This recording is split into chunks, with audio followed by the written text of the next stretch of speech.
It's not my show. You can ask me anything you want. Well, I think we're real honored today that Ronald Reagan's son, is here visiting with us. He's kind of following up his father's footsteps here in town to see a little bit about his boyhood home, the school, the church, the library where he attended, and I don't know how long he's got here in town, but we could probably keep you busy for about a week.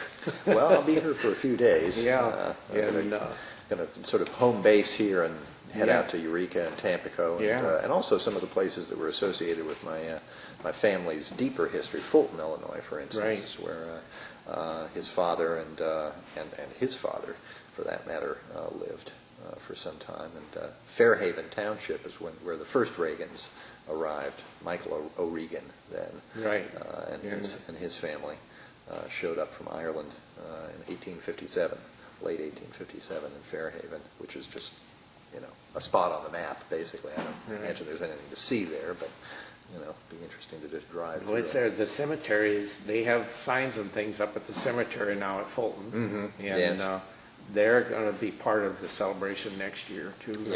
Everybody claims a chunk of him. Yeah, they got part of him. That was fascinating to be here and to be able to see the one of his boyhood homes, because of course this is just one of them, and the school here, which has been restored in a lovely way.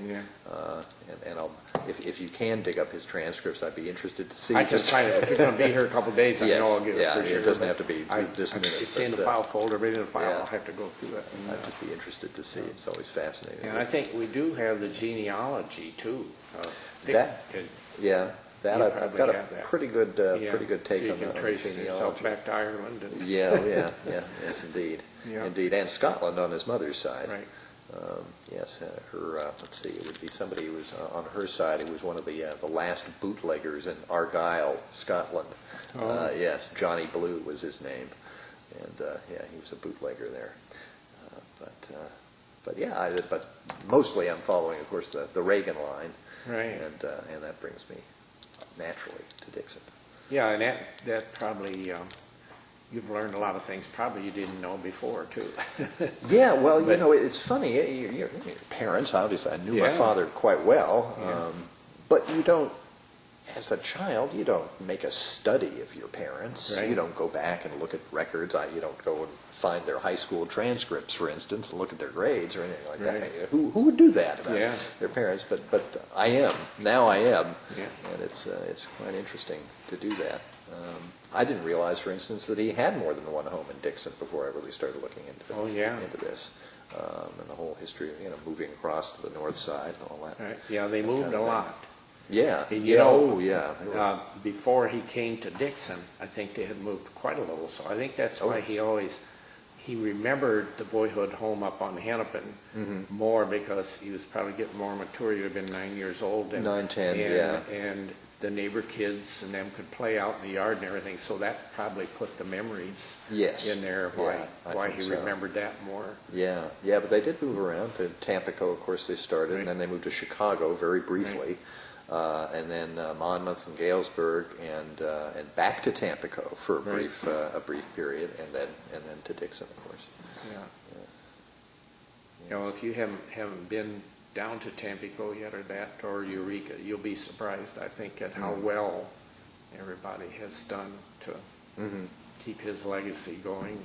And Of course, everybody is interested in his legacy and him as the President of the United States. If he had not been the President of the United States, we wouldn't be sitting here right now, and this building would not be what it is. And all of that. For me, though, I recognize that, of course, and I recognize that nobody would want to publish a book of mine about him if he hadn't been President of the United States. But for me, it's that he's my father, and he's a human being and a man who started living almost now 100 years ago, which is a long time ago. And you look at some of these old photographs and you realize this is from the era that he was born in.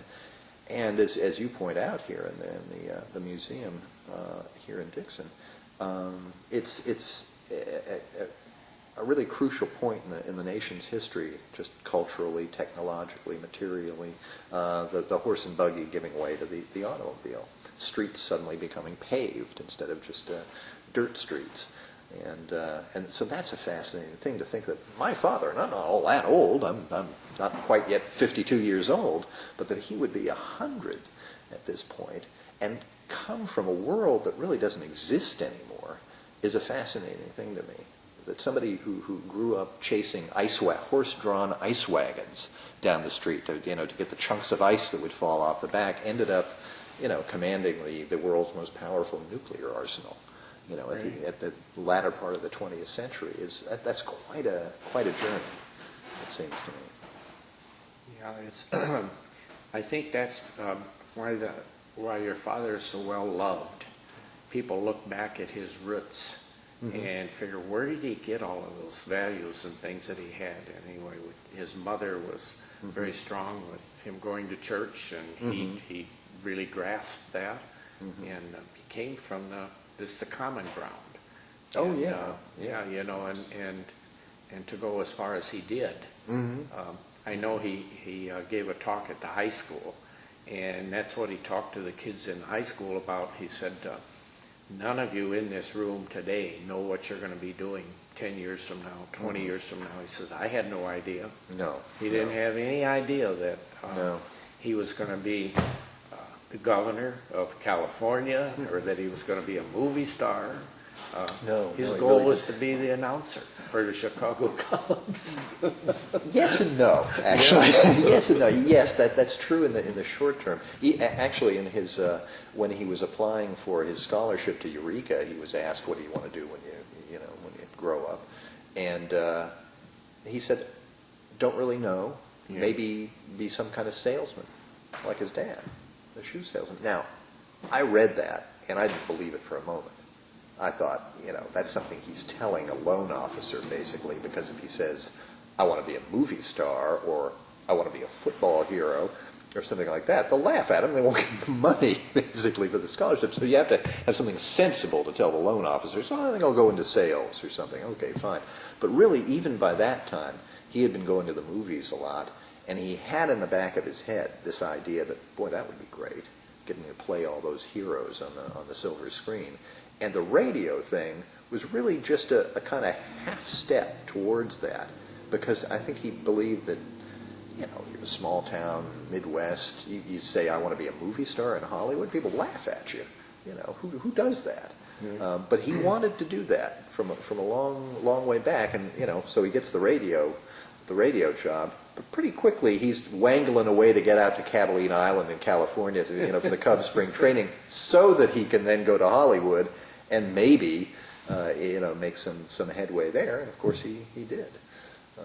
But politics was way outside of his. Yeah, I think from what I've read and everything, what he really got involved in that probably was the Screen Actors Guild.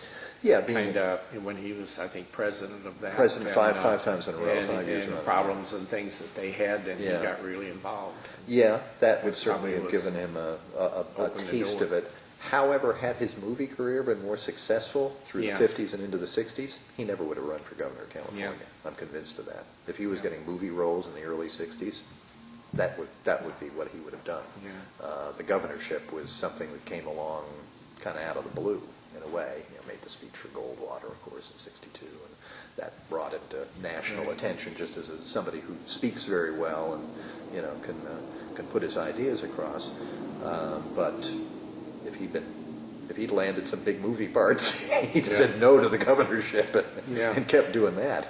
But I think he always went back to his roots. There was one thing about whatever he was doing, he always found time to come back home to Dixon and do things here. I know when in Lola Parsons' day and when he came back then, he was the hometown hero. Oh yeah, that's right. He probably drew more crowds in town than anybody that I know of in my lifetime whenever he came back here. So. That's right, with his mother Nellie at his side most of the time. Right. If the photographs are any indication, she was sharing the limelight there. Yeah. Well, I know you're busy. You're got a few places you want to go and everything, Sure. but I sure Well, Bill, you've been a big help. I appreciate you taking time to sit down and say a few words and to That's be quite here. all right. I never had any idea that was ever going to see you here. I thought, I didn't boy, know. I wonder why Ron hasn't been here yet. Oh, yeah, make And, me feel bad, right? I think, well, you go back and tell your sister, and she'll want to come too then. So. Well, again, you just don't think of, I mean, it wasn't that I wasn't curious, and I actually had been past Dixon a couple of Yeah. times, but I'd been working and couldn't stop in and do this sort of thing. But now that I have an excuse, now that I have an actual job that involves doing this, Yeah, then you can it's, come back. you And, can come back. A part of me wishes, of course, I'd been here 10 years ago, because there have been more people around even then who oh, yeah. who knew it. It's really, Yeah. I know we worked close to 20 years with the Reagan home and everything, and we used to get lots of volunteers because all of those people actually knew him, or they were from that Yeah. age group and everything. And then as times went on, they passed on and everything. So we end up getting a lot of volunteers and things now that weren't around when Yeah. he was here. Though, but everybody still wants to be part of that. Yeah, You know, yeah. You know, Sure. you know, this town, I know the night when he won the first election, Uh-huh. this town was, it's never been the same. Downtown, people were just milling around and everything out in the streets. Everybody was happy, and to see the hometown boy Sure. in Why there. not? And so that put Dixon on the map. Yeah, yeah. Well, good for that. Well, thanks very much Sure, for stopping by and saying a few words. That's quite all right. That's quite all right.